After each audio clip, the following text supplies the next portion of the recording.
আর ঠক নামাজেরা দেখবেন নামাজ পড়তে পড়তে সব বেরিয়ে চলে যায়। এরা আছে ঠক নামাজ, এরা কবিতা ধান খায় আর ধান খেয়ে ওরা বেরিয়ে চলে যায়। এরা মুসলমান না, এরা বেঈমান, এরা নামাজ পড়ে জানে না। আসসালামু আলাইকুম ওয়া রাহমাতুল্লাহি ওয়া বারাকাতুহু। নাহমাদুহু ওয়া নুসাল্লি আলা রাসূলিহিল কারীম, আম্মা বা'দ।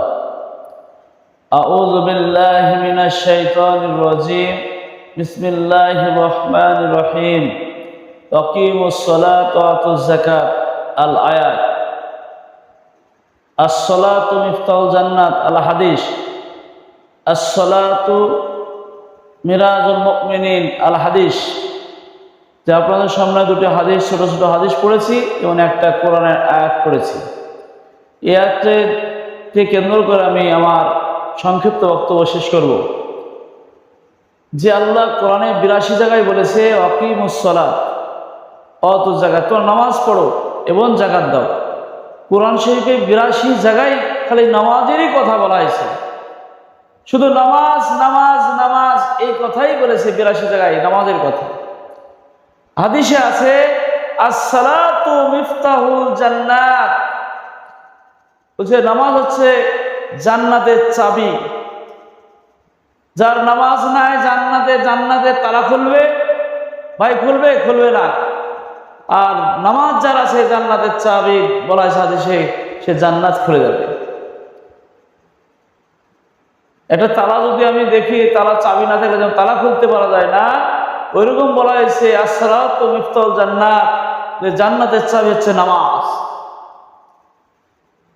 আবার নামাজের হাদিসে as-salatu মিরাজুল মুমিনিন, আর মুমিনদের মিরাজ, মুমিনদের সাক্ষাৎ আল্লাহর সঙ্গে নামাজই হয়।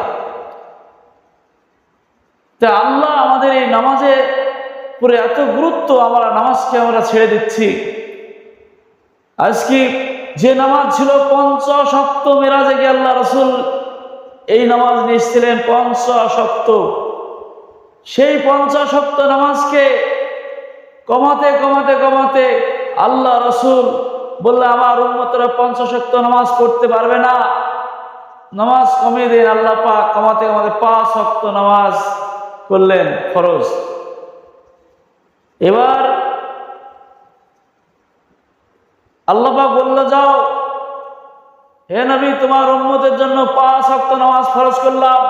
যে 50 ওয়াক্ত নামাজ ফরজ করেছিলাম, এই 50 ওয়াক্ত নামাজে যে সওয়াব ছিল, এই 5 ওয়াক্ত নামাজে সেই সওয়াব দান করবেন। সুবহানাল্লাহ। তাহলে নামাজ আমাদের বড় একটি উপহার আজকে আল্লাহ পাক আমাদের দান করেছে। আজকে আমরা নামাজকে এমন করে আমরা পড়ি যে নামাজ কবুল হবে না, সেই নামাজ আমরা পড়ি ঠক নামাজি। নামাজের মধ্যে 2 ভাগ আছে, একটা হক নামাজি, একটা ঠক নামাজি। কিছু মানুষ যারা দোয়া কালাম জানে না, কিছুই জানে না, শুধু নামাজই পড়ে ধোঁকা দেয়। মসজিদে তারা ধোঁকা দেয়, সেজদাই করে দেয় খোটাম করে। কিন্তু এই নামাজে সেজদা দেওয়ার সময় যে আমাদেরকে সুবহান রাব্বিল আযীম এটা 3 বার পড়তে হয়, 5 বার 7 বার, তার বেশিও পড়তে পারে। কিন্তু আমরা মনে হয় যেন মানুষে 1 বার পড়ছে উঠে পড়ছে, এরকম দেখতে পাই আমি বাস্তবে। তারপরে যে সুবহান রাব্বিয়াল আলা, সুবহান রাব্বিয়াল আলা সিজদায় গিয়ে যে দোয়া পড়তে হয় 3 বার 5 বার 7 বার, তার বেশিও পড়তে পারে বেজোড় করে। কিন্তু এইভাবে তারা পড়ে না। যদি পড়তো তারা আমাদের আগে, আলেমদের আগে, বা যারা জানলেওরা অনেক দিন ধরে নামাজ পড়ছে তাদের আগেই তাদের নামাজ হয়ে যায়। তারা যেন এ দুনিয়ায় তারা যেন একদম এরা সাবাকারী না এরা কেলেঙ্কারি। যদি কারি হয় এত জোরে নামাজ হবে না, এরা সে কেলেঙ্কারি। ফাওয়াইলুল লিল মুসাল্লিন, এরা সে লোক দেখানো মুসল্লি। এই লোক দেখানো মুসল্লি হলে হবে না, যে আমাদেরকে নামাজ শিখতে হবে, নামাজের মধ্যে আর কাম আছে সেটা বুঝতে হবে। আর আমাদের মধ্যে নামাজ চুরি করে, আমাদের নামাজের মধ্যে যারা পৃথিবীর সব থেকে বড় চোর হচ্ছে কারা জানো? যারা নামাজ চুরি করে। আজকে নামাজের মধ্যে অনেক মানুষ ধোঁকা দিয়ে পড়ে, আত্মাতুর জায়গায় আত্মাতু জানে না, তাহলে দরুদ ইব্রাহিম পড়ার জায়গায় ইব্রাহিম পড়া জানে না, দোয়া মাসরা পড়া জানে না, সূরা ফাতিহা জানে না, শুধু মুখ লাল্লে হয় মুখ লাল্লি নামাজ হবে না। তাই ভাই আমাদের জ্ঞান দিয়েছে আল্লাহ, বিবেক দিয়েছে, বুদ্ধি দিয়েছে। এই বুদ্ধিকে আমরা বিবেচনা করে খাটবো, আমরা শিখবো নামাজ। সেই শিখার একটা রাস্তা আছে, তবলিগের জামাত। তবলিগ জামাত চলে যান। তবলিগ জামাতে গিয়ে দেখতে পাবেন অনেক কিছু শিকার আছে। যে কোরআন জানে না, চলতে ফিরতে ইমামত হচ্ছে তবলিগ জামাত, সেখানে আপনি কোরআন শিখতে পারবেন। নামাজের দোয়া মাসুরা, দোয়া কুনুত, যেসব জিনিসগুলো জানেন না, তাবলিগে গেলে এগুলো শিখতে পারবেন। তারপরে কিভাবে নামাজ পড়তে হবে, ওযুর ফরজ কটা, কুশলে ফরজ কটা, সমস্ত কিছু এই তাবলিগের মাধ্যমে শিখতে পারবেন। কিন্তু আমাদের শিখার চেষ্টাই তো নাই। যদি তাবলিগ এত টাকা মাসে দিবে 10,000, তাহলে আমরা সবাই যেতে পারতাম। তাবলিগে না যেতে পারলো আপনারা মক্তবে তা শিখেন। মক্তব্য যদি না শিখতে পারেন, মসজিদ ইমাম সাহেবের কাছে বসে বসে শিখেন। ইমাম সাহেব যদি না শিখায়, মুসল্লি আছে, ভালো ভালো মুসল্লি যারা জানে নামাজ পড়া, তাদের কাছে আপনারা শিখুন। যদি না শিখি, আমরা যে ধোঁকা দিয়ে পড়তে থাকি, যে মানুষ ভাববে যে আত্মাতে পড়ছি, দরুদ শরীফ পড়ছে, দোয়া মশলা পড়ছে, এটাই মানুষ ভাববে। আর মানুষকে ধোঁকা দেওয়া হয়েছে, মান গাছানা ফলাই সাবেন না, যে মানুষকে ধোঁকা দেয় সে মুসলমান অন্তর্ভুক্ত নয়। কিন্তু আজকে মুসলমানরা, আজকে লোক দেখুন আমরা নামাজ পড়ি, ধোঁকা দিয়ে নামাজ পড়ি। আজ আমাদের হক নামাজি নয়, আমরা ঠক নামাজি, ঠকাম করে নামাজ পড়ে জুম্মার দিনে বেরিয়ে চলে যায়। আর যারা দেখবেন হক নামাজি, মসজিদে জুম্মার নামাজ পড়ে বেরিয়ে যেতে অনেক সময় লাগে তাদের। আর ঠক নামাজেরা দেখবেন নামাজ পড়তে পড়তে সব বেরিয়ে চলে যায়। এরা হচ্ছে ঠক নামাজ। এরা কবিতা এবং ধান খায়, আর ধান খেয়ে ওরা বেরিয়ে চলে যায়। এরা মুসলমান না, এরা বেঈমান। এরা নামাজ পড়ে জানে না বলে তারা তাড়াতাড়ি নামাজ পড়ে বেরিয়ে চলে যায়। আর যারা জানে তারা আস্তে সুস্থ নামাজ পড়ে। কোরআন বলছে, কদ আফলাহাল মুমিনুল্লাযিনা হুম সালাতিহিম সাহুন, যে ব্যক্তি নম্রতার সাথে, ভয়ের সাথে যারা নামাজ পড়ে, তারা আল্লাহর কাছে মুক্তি পাবে। হক নামাজের আস্তে সুস্থ নামাজ পড়ে, ধীরে সুস্থে নামাজ পড়ে, আস্তে আস্তে নামাজ পড়ে। তারা নামাজ চুরি করে না, নামাজের মধ্যে তারা চোর নয়। যেখানে যেটা পড়ার দরকার সেইভাবে সে নামাজ পড়বে আস্তে সুস্থে। যে সামিআল্লাহু লিমান রাব্বানা লাকাল হামদ, তারপরে অনেক কিছু সুবহান রাব্বিয়াল আযীম, এগুলা 3 বার 5 বার 7 বার অনেক সুন্দর পড়তে পারে, অনেকবার পড়তে 5 বার 7 বার, তার বেশিও পড়তে পারে বেজোর। কিন্তু আত্মাহাতু যারা জানে না, তাদেরকে শিখতে হবে। আবার যারা দোয়া মাসুরা, দরুদ ইব্রাহিম জানে না, শিখতে হবে। দরুদ ইব্রাহিম যারা জানে না, তাদের নামাজ হবে না। তাশাহুদ যারা জানে না, নামাজে পড়ে তাশাহুদ ওয়াজিব। যারা তাশাহুদ জানে, আত্মাহাতু জানে না, তাদের নামাজ হবে না। এই জন্য আমাদের শিখতে হবে বলি।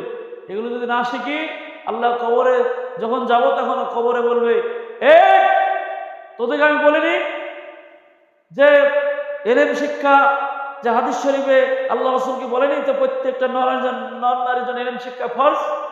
তাই তোরা বাদশাহ পড়িসনি, তোরা কোনো আলিমের কাছে শিখিসনি, তোরা কারোর কাছে শিখিসনি, তোরা নাসির কি নামাজ পড়েছিস? আল্লাহর কাছে কৈফিয়ত দিতে হবে, পাকড়াও হতে হবে। তাই আমরা এখন শিখার সময় আছে, আমাদের অনেক বয়স আছে, আমাদের অনেক সময় আছে। আমাদের জ্ঞান দিয়েছে আল্লাহ, বিবেক দিয়েছে, বুদ্ধি দিয়েছে। এই বিবেককে আমরা বিবেচনা করে আমরা ইনশাআল্লাহ শিখবো। যদি শিখতে পারি, তাহলে কাল কিয়ামতের দিনে আমাদের শান্তিদায়ক হবে। নামাজ আপনাকে আমাকে বাঁচাবে খারাপ থেকে, অশ্লীল থেকে আমাকে বাঁচাবে, খারাপি থেকে আমাকে বাঁচাবে। এই নামাজ যদি আমরা সঠিকভাবে পড়ি, এই নামাজের মধ্যে একটা মজা পাবো, আমরা স্বাদ পাবো। আর যে নামাজ কিছুই জানি না, সেই নামাজের মধ্যে কোনো স্বাদ নাই। যে নামাজের যদি স্বাদ পেতে হয়, তাহলে আমাদেরকে প্রত্যেকে সুন্দর করে আমরা সৌন্দর্যভাবে নামাজ যেন পড়তে পারি, সেই তো ইনশাআল্লাহ আমিন। আর একটা বলি, যাই আমরা যে অনেক মানুষ নামাজ পড়া জানে না, অথচ তাদের ডায়লগ কত, বিভিন্ন রকমের কথা বলে। আমি এখন দেখি তাদেরকে যে ওরা মুখেই বলে, কিন্তু তাদের ভিতরে কিচ্ছু নাই, কিচ্ছু জানে না, তারা কিচ্ছু জানে না। আমি কয়েকটা মুসল্লিকে জিজ্ঞাসা করি, ভাই আত্মা তো তুমি জানো? বলে এটা মুখস্থ নাই। দরুদ ইব্রাহিম আছে, মুখস্থ নাই। আমি একদিন হঠাৎ মসজিদে জিজ্ঞাসা করছি, খালি বলছে ইরান জান্নাতে যেতে পারবে না, আলেমরা জান্নাতে যেতে পারবে না। আমি বলছি, জান্নাতে কে যাবে না যাবে আল্লাহ পাক জানে, কিন্তু আলেমরা আজকে হাফেজ কারি মৌলানা মুফতি এরা কোনোদিন জান্নাতে এরা যেতে পারবে না। এই দুর্নাম দুর্নীতি তারা করে।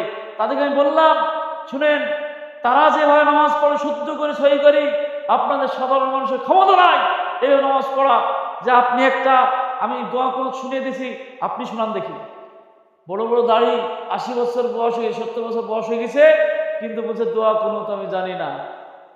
তাহলে কত বড় তারা ধোঁকাবাজি। তারা নামাজ পড়ছে আজ পর্যন্ত বৃদ্ধ হয়ে গেছে, তারা গোসলের ফরজ জানে না, ওযুর ফরজ যে 4টে জানে না, গোসলের ফরজ 3টে জানে না, তার নামাজের আহকাম বোঝে না, ইহতিকাত নামাজ পড়তে সেটা জানে না। তো নামাজের মানে যেসব তাশাহুদ, আত্তাহিয়াত, দরুদ শরীফ, দোয়া মাসরা কিচ্ছু জানে না, আবার বড় বড় লেকচার। আর আল্লাহ বলছে আয় কবরে তোকে খুঁজছি, এমন চাপা চাপো পরে বান্দা, এমন চাপা চাপো মাটিতে তোর একবার হাড়ের মধ্যে হাড় সব ঢুকিয়ে দেবো, আয় কবরে দেখছি। সাপ দংশন করবে, পোকা মাকড় খেয়ে আমরা ভয় করি, সেখানে বিষাক্ত বিষয় সাপ, যে সাপ বলা যায় দুনিয়ায় ছেড়ে দিলে ওদের যে একটা শ্বাস প্রশ্বাস বেরোয় মুখ দিয়ে, গাছপালা সব মরে শেষ হয়ে যাবে। অথচ আল্লাহ পাক সেই কবরের মধ্যে বিষাক্ত বিষাক্ত ভয়ঙ্কর এবং সাপ আপনাকে দংশন করতে থাকবে, কপালে ঠুকাবে, মানে দেহতে ঠুকাবে, কিন্তু আপনার জান বেরাবে না। আমরা হুঁশিয়ার হয়ে যাই, আমাদের সময় আছে, এই সময় থাকতে আমরা অনেক কিছু শেখার জন্য আমরা শিখতে যাই, চেষ্টা করি, কিন্তু নামাজের চেষ্টা আমরা করি না। যাতে প্রত্যেকে আমরা নামাজ শিখতে পারি, নামাজ এই তো যত্ন সহ করতে পারি। আল্লাহ পাক সেই তৌফিক দান করুক। আল্লাহুম্মা আমিন। ওয়া মা ইল্লাল বালাগ। আসসালামু আলাইকুম ওয়া রাহমাতুল্লাহ।